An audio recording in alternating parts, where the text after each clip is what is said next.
आम आदमी पार्टी लगातार उत्तर प्रदेश के विधानसभा चुनाव को देखते हुए चुनाव में संघर्ष कर रही है। आज हमारे साथ बात करने के लिए आम आदमी पार्टी के सांसद हैं संजय सिंह।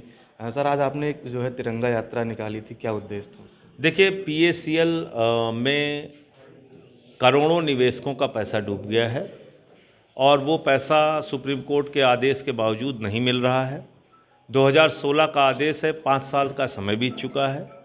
तो कुल मिलाकर एक जो सवाल है कि क्या भाई सर्वोच्च न्यायालय से भी बड़ी कोई अदालत है?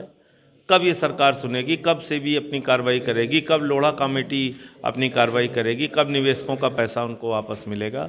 और नहीं मिलेगा तो सुप्रीम कोर्ट इस पर क्या कार्रवाई करेगा? तो ये तमाम चीज़ों को लेके आज हम लोगों ने आंदोलन किया था। वो अभी कंटिन्यू भी है, चल भी रहा है। आपने जो है ये किसान कानून को लेके जो है तमाम भारतीय जनता पार्टी के नेता कह रहे हैं, आपने बताया कि ये कानून जो है इलेक्शन के बाद फिर वापस आएगा, तो आप इसे किस तरीके? हाँ, बिल्कुल ये वापस आएगा, क्योंकि मैं थोड़ी कह रहा हूँ, साक्षी महाराज कह रहे हैं, कलराज मिश्रा जी जो बीजेपी के पूर्व नेता हैं वो कह रहे हैं, जो वर्तमान में राज्यपाल हैं वो कह रहे हैं, कमल पटेल इनके एक कृषि मंत्री हैं मध्य प्रदेश के, वो कह रहे हैं। तो बीजेपी वाले तो खुद ही कह रहे हैं। आपकी एक नेता है कृष्णा भरद्वाज, आप कह रहे हैं कि उनके ऊपर जो है सरकार पुलिस ने हमला किया है, तो अभी तक कोई कार्रवाई? हाँ, अगर कार्रवाई नहीं होगी तो हम लोग इसको प्रदेश भर में आंदोलन करेंगे। इन निवेशकों का पैसा वापस दिलवाया जाएगा, ब्याज सहित, जिसका जितना पैसा हुआ था। 2016 से आज 2021 हो गया, 5 साल हो गया, अभी भी उन निवेशकों का पैसा उनको वापस नहीं मिला है। ये एक बहुत बड़ा सवाल है। क्या इस देश में माननीय सर्वोच्च न्यायालय की भी कोई प्रतिष्ठा नहीं बची? क्या माननीय सर्वोच्च न्यायालय से भी कोई बड़ी संस्था है, उसके आदेश के बावजूद निवेशकों का कोई पैसा नहीं दिया गया? कोई और न्याय की कोई और बड़ी संस्था है क्या? सर्वोच्च न्यायालय से बढ़ के कोई और अदालत है क्या जहां जाएंगे ये निवेशक? तो सेबी को और लोढ़ा कमेटी को यह स्पष्ट करना चाहिए कि इन लोगों का पैसा कब तक मिलेगा और कैसे मिलेगा। अंत में किसानों का सवाल कह के अपनी बात को खत्म करूंगा। नरेंद्र मोदी जी ने अपनी पीठ थपथपाई और तीनों काला कानून वापस लेने का ऐलान कर दिया। अब संसद के सत्र में देखना होगा कि ये कानून रद्द होता है या नहीं होता है। लेकिन एक चीज तो स्पष्ट हो गया, भारतीय जनता पार्टी के सेवानिवृत्त नेता आदरणीय कलराज मिश्र जी और वर्तमान राज्यपाल हैं वो राजस्थान के, उन्होंने कहा है कि ये कानून फिर आएगा। साक्षी महाराज जी जो भारतीय जनता पार्टी के सांसद हैं कई बार से, उन्होंने कहा है ये कानून फिर आएगा। कमल पटेल जी जो कृषि मंत्री हैं मध्य प्रदेश भारतीय जनता पार्टी की सरकार के, उन्होंने कहा है ये कानून फिर आएगा। इसका मतलब इस काले कानून से जो संकट किसानों के ऊपर आया था, वो संकट के बादल अभी छटे नहीं हैं। ये आशंका और शंका लोगों के मन में, किसानों के मन में बिल्कुल जायज है कि इन लोगों पर भरोसा नहीं किया जा सकता। चुनाव के कारण जो ये कानून वापस लिया हो सकता है, चुनाव के बाद फिर से ये इसको लागू कर दें। ये मैं नहीं कह रहा हूं, ये भाजपा के नेताओं के बयान हैं जो इस ओर एक पक्का पुख्ता संदेश देते हैं कि ये फिर दोबारा इस कानून को ला सकते हैं। तो इसके बारे में किसान आंदोलन और हमारी पार्टी और दूसरी पार्टियां भी अपने अपने तरह से संज्ञान ले रही हैं और संसद के सत्र में इस विषय को हम लोग उठाएंगे। लेकिन एमएसपी का सवाल अभी भी अधूरा है। इस देश के किसानों के गले में जो फंदा आपने डाला था चुनाव के डर से, वो फंदा तो आपने निकालने की घोषणा कर दी है, लेकिन न्यूनतम समर्थन वाड़ कर रहे हैं। अपनी जो भी मन में आता है आप योजना लेके चले आते हैं, जैसे भी मन में आता है आप काम करते हैं। ये ठीक बात नहीं है। आदित्यनाथ जी, कृपा करके बच्चों पर दया कीजिए, उनके नाम पर राजनीति मत कीजिए। जब उनके परिवारों के बैंक खाते ही नहीं हैं, आपने 1100 रुपए कहां देने की योजना बना ली? आज सोचिए, नवंबर की 22 तारीख हो गई, तो पूरी तो ठंड बीत जाएगी बच्चों को, ना स्वेटर मिलेगा ना जूता मिलेगा। पहली बात तो 2500-2600 रुपए चाहिए उनके जितने सामान आप कह रहे हैं खरीदने को। और आपकी बड़ी गजब की योजनाएं चलती हैं उत्तर प्रदेश में, यानी कि 800 रुपए का जो ऑक्सीमीटर सरकारी तौर पे आप घोषित करते हैं खरीदने के लिए, जिसमें दलाली खानी होती है कोरोना के समय में, तो आपके अधिकारी 800 का ऑक्सीमीटर 5000 में खरीदते हैं, 1600 का थर्मोमीटर 13000 में खरीदते हैं, 12000 का ऑक्सीजन सिलेंडर 55000 में खरीदते हैं, 8 लाख का वेंटिलेटर 22 लाख में खरीदते हैं। तो जहां आपकी सरकार को दलाली और भ्रष्टाचार करना होता है, वहां तो 10 गुना दाम बढ़ा के आप लोग सामान खरीदते हैं। और जहां बच्चों को खुद से खरीदना है तो वहां कह रहे हो 2600 का सामान 1100 रुपए में बेटा खरीद के दिखाओ, या ठिठुरती ठंड में बीमार हो जाओ। ये योजना है आपकी, और ये एक जिले की नहीं कई जिलों की सच्चाई है। मैं फिर निवेदन कर रहा हूं मुख्यमंत्री जी, अपनी राजनीति के चक्कर में बच्चों के साथ खिलवाड़ मत कीजिए, और इस ठिठुरती ठंड में वो बच्चे बीमार हो जाएंगे, उनको ना स्वेटर मिलेगा, ना जूता मिलेगा, ना मोजा मिलेगा, ना ड्रेस मिलेगा, ना बैग मिलेगा। ये काम मत कीजिए। और अभी मैं PACL और कुछ अलग अलग संस्थाओं के, कंपनियों के निवेशकों के आंदोलन से होकर आ रहा हूं। अब आप देखिए, ये भी एक बहुत बड़ी पीड़ा है। उत्तर प्रदेश ही नहीं, पूरे देश में करोड़ों लोगों ने अपनी गाढ़ी कमाई का पैसा चिटफंड कंपनियों में लगाया, तमाम कंपनियों में लगाया, और उनका हजारों लाखों करोड़ रुपए डूब गया। चिटफंड कंपनियों में 35,000 करोड़ रुपए सालाना निवेश करते हैं लोग, अपनी गाढ़ी कमाई का पैसा लगाते हैं, क्योंकि वहां पर आप योजनाएं बताते हैं कि ऐसा हो गया, वैसा हो गया, ये कर दिया, वो कर दिया, तो इसके नाते से लोग पैसा लगाते हैं। वो पैसा डूब गया, कंपनियां भाग गईं, कंपनियों ने बहुत बड़ा फ्रॉड किया निवेशकों के साथ। उस पर सुप्रीम कोर्ट ने संज्ञान लिया, सुप्रीम कोर्ट ने आदेश दिया। 2 फरवरी 2016 को एक आदेश किया सुप्रीम कोर्ट ने, और कहा कि सेबी के माध्यम से 2 जोड़ी ड्रेस, 1 स्वेटर, 2 जोड़ी मोजा, 1 जूता और 1 स्कूल बैग खरीदने के लिए 1,80,00,000 परिवारों को हमने 1100 रुपए दे दिया। इसके बड़े बड़े होर्डिंग लग गए, पोस्टर लग गए, बड़ा प्रचार हो गया कि बच्चों के परिवारों के लिए तो इस बार क्रांति कर दिया है योगी जी ने, देखिए 1100 रुपए डायरेक्ट खाते में दे दिया।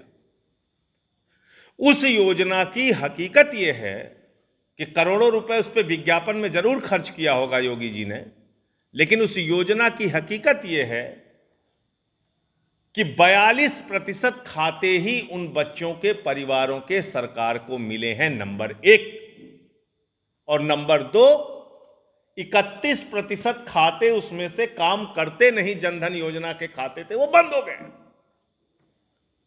तो ये 1100 रुपए भेजने में 11 साल लग जाएगा आपकी इस योजना में।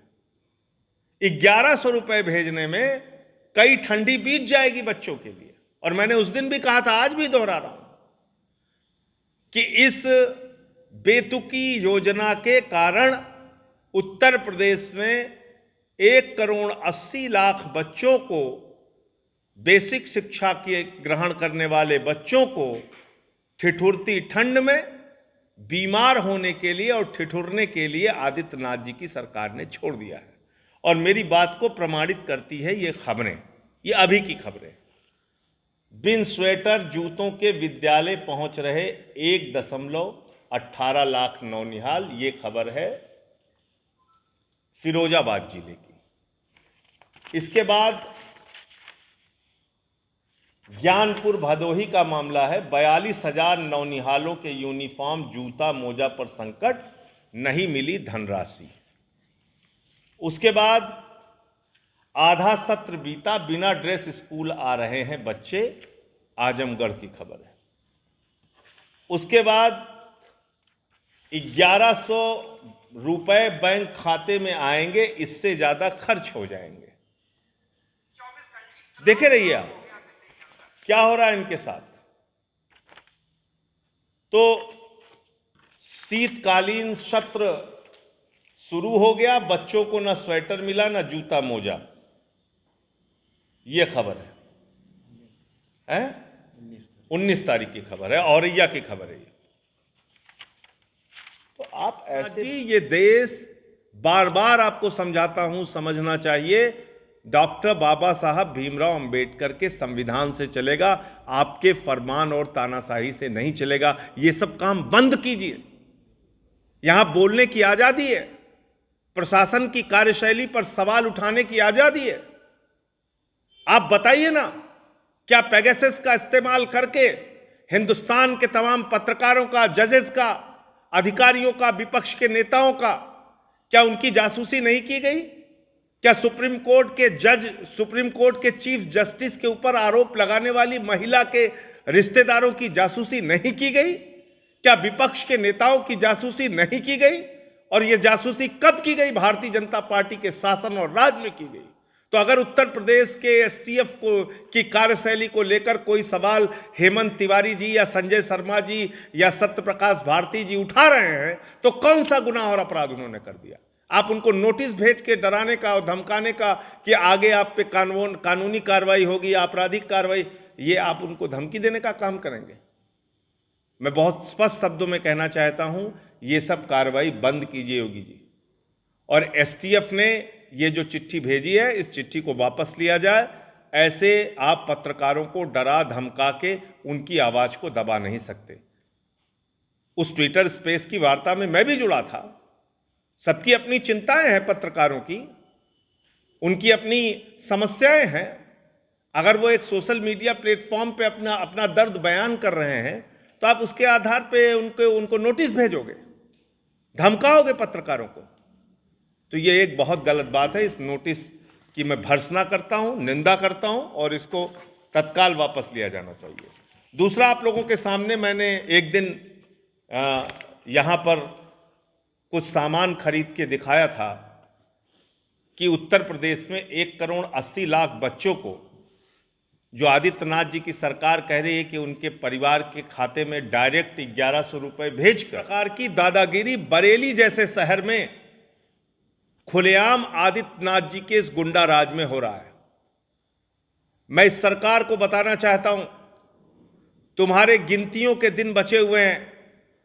3-4 महीने की बात है। जितनी गुंडागर्दी करानी हो, जितना अपराध कराना हो, जितना भारतीय जनता पार्टी के नेताओं से मारपीट, लड़ाई झगड़े करवाना हो, करवा लो। सरकार बनने के बाद एक एक गुंडे से निपटने का काम आम आदमी पार्टी करेगी। कृष्णा भारद्वाज जी के मामले में एफआईआर दर्ज हुई है, लेकिन अब तक अपराधियों की गिरफ्तारी नहीं की गई है। मैं बरेली के प्रशासन से और उत्तर प्रदेश के प्रशासन से साफ तौर पे कहना चाहता हूं, अपराधियों के खिलाफ सख्त से सख्त कार्रवाई करो, उनको पकड़ के जेल में डालो, अन्यथा पूरे प्रदेश में आम आदमी पार्टी अपने उस कार्यकर्ता साथी के लिए आंदोलन चलाएगी और सरकार के खिलाफ हर प्रकार का मोर्चा निकालने का काम करेगी। तीसरा मसला जो बहुत गंभीर है और आप लोगों से यानी कि पत्रकारों से जुड़ा हुआ मसला है। एक दिन ट्विटर स्पेस के ऊपर कुछ वार्ता चली जिसमें हजारों की संख्या में लोग जुड़े हुए थे। कुछ वरिष्ठ पत्रकारों ने अपना वहां पर मत रखा ट्विटर स्पेस पे, कुछ नेताओं, अलग अलग पार्टियों के नेताओं ने अपना मत रखा, कुछ वरिष्ठ अधिकारियों ने अपना मत रखा, और उस ट्विटर स्पेस पर दिए गए बयान के आधार पर आज उत्तर प्रदेश की एसटीएफ ने उन पत्रकारों को नोटिस भेज दी है। यह उन पत्रकारों को चेतावनी नोटिस भेजी गई है, जिसमें एक पत्रकार एसोसिएशन के अध्यक्ष वरिष्ठ पत्रकार हेमंत तिवारी जी हैं, 4 PM के संपादक और वरिष्ठ पत्रकार संजय शर्मा जी हैं, और सत्यप्रकाश भारती जी हैं। और इनको क्या कहा गया है? इनको कहा गया है कि आपने आपराधिक साजिश की है एसटीएफ के खिलाफ। यानी कि एसटीएफ जो है वो अगर उनकी कार्यशैली पर कोई प्रश्न उठाता है तो उसको नोटिस भेजेंगे, पत्रकारों को धमकाने का काम करेंगे, डराने का काम करेंगे, दबाव बनाने की कोशिश करेंगे। यह हो रहा है उत्तर प्रदेश में। पत्रकार बंधुओं को नमस्कार। आज की पत्रकार वार्ता 2-3 बिंदुओं पर पार्टी की ओर से अपनी बात स्पष्ट करने के लिए बुलाई गई है। उत्तर प्रदेश में आम आदमी पार्टी ने 170 विधानसभा प्रभारियों का ऐलान किया था और उन 170 विधानसभाओं में 300 यूनिट बिजली फ्री का वादा अरविंद केजरीवाल की पहली गारंटी और पहले वादे के रूप में पिछले 1.5-2 महीने से अभियान चलाया जा रहा था और इसके माध्यम से हमने एक फॉर्म जारी किया था, जो फॉर्म घर घर हमारे कार्यकर्ता, हमारे प्रभारी डोर टू डोर कैंपेनिंग करके एक एक घर में जाके लोगों से जनसंपर्क करके उनको ये समझाने का प्रयास कर रहे थे कि उत्तर प्रदेश में आम आदमी पार्टी की सरकार बनी तो 300 यूनिट बिजली फ्री दी जाएगी, 24 घंटे बिजली दी जाएगी, किसानों को मुफ्त बिजली दी जाएगी और पुराने जितने भी बिजली के बिल बकाया हैं वो सारे के सारे माफ किए जाएंगे। और इस दौरान एक एक विधानसभा में हजारों की संख्या में लोगों ने आके फॉर्म भरे और अपना समर्थन जताया। उन्होंने इस अभियान को भरपूर अपना समर्थन दिया और उसमें स्पष्ट किया कि आम आदमी पार्टी के वो इस मांग के साथ हैं, इस वादे के साथ हैं, इस पे यकीन करते हैं, क्योंकि अरविंद केजरीवाल जी की सरकार ने 200 यूनिट बिजली मुफ्त और 400 यूनिट बिजली आधे दाम पर देकर दिल्ली में दिखाया है। तो इस आंदोलन को बहुत बड़े पैमाने पे पूरे उत्तर प्रदेश में चलाया गया, जनता का भरपूर समर्थन मिला और अब आज से इस अभियान को समाप्त किया जा रहा है। अगला अभियान रोजगार गारंटी को लेकर, यानी कि उत्तर प्रदेश में बेरोजगारी का जो संकट है उस संकट से कैसे आम आदमी पार्टी निपटेगी और क्या हमारे घोषणा पत्र का मुद्दा होगा उत्तर प्रदेश में बेरोजगार नौजवानों के सवाल को लेकर, नौकरी के सवाल को लेकर, रोजगार के सवाल को लेकर, उसके बारे में हम लोग अगला ऐलान और अगली घोषणा करेंगे।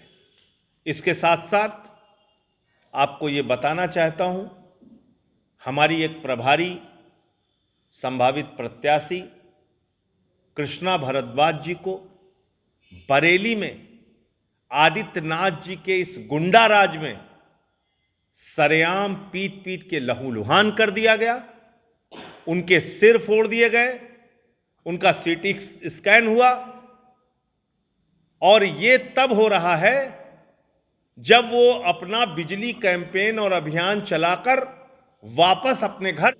तो ये थे हमारे साथ आम आदमी पार्टी के सांसद संजय सिंह, जिनका साफ तौर पर कहना है कि उनके जिस तरीके से उनके नेताओं के ऊपर लगातार लाठीचार्ज किया जा रहा है, उनके आम आदमी पार्टी के प्रभारी हैं उनको एकदम लहूलुहान कर दिया गया है। अभी तक FIR सिर्फ हुई है, अभी कोई गिरफ्तारी नहीं हुई। अगर नहीं होती है तो आम आदमी पार्टी सड़क पर उतरेगी, आंदोलन करेगी। लखनऊ से न्यूज़ फाउंडेशन के लिए कृष्णा मोहन मिश्रा।